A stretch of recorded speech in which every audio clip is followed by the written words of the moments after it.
Your favorite teacher hapa. Leo kuna swali ambao inatakiwa tujifunze. Hii ni kwa ajili ya watu wale wa afya tu, walioko kwenye field ya afya, kuweza kupata madini kama hii. Kuna swali hapa inasema a patient is prescribed 2 liters of IV fluid to run over 12 hours.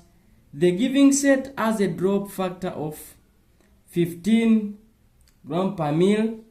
Swali inasema what is the required drop? What is the required drop? Hapa sasa tunaanza kurecall data zetu. Tunaandika recall. Recall data ya kwanza tunachukua volume ambayo ni sawa sana 2 liters ya IV. Alafu tunachukua kitu kinaitwa tunayo time ambayo ni sawa sana 12 hours. Ndio. Then hii giving set drop factor ya giving set wage inaandikwa kwenye giving set. Kama kwa mfano hii giving set hapa chini imeandikwa drop factor yake ni 20. Kwa hiyo hapa kwenye hii swali walitupa drop factor ambayo ni sawa sana 15. Sawa? Lakini natakiwa tu change hii volume iwe katika mils na time iwe katika minutes. Hasa ili kuchange volume iwe katika mils, unachukua 2 liters sawa mara 1000 ambao ndio itakuletea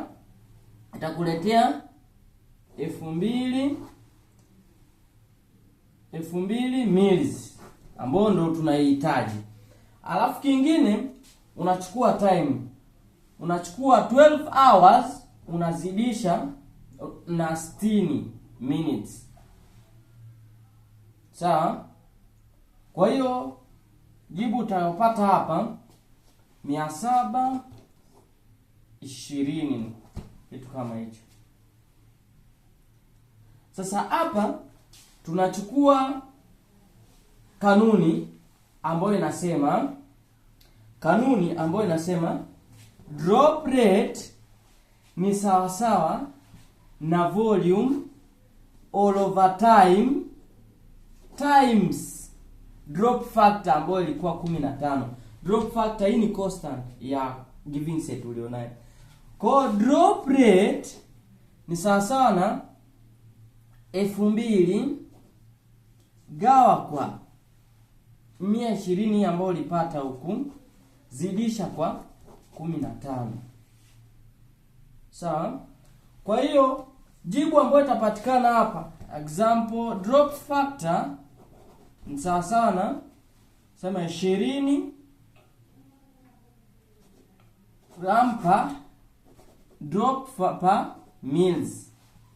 Hiyo ndio jibu lake. Ina maana kwamba ili upate drop factor kwenye ile giving set yako kwenye fluid uliyoweka, inatakiwa utumie drop rate ni sawa na volume ambao ulikuwa nao umepewa kwenye data, unagawanya kwa muda ulionao, unazidisha kwa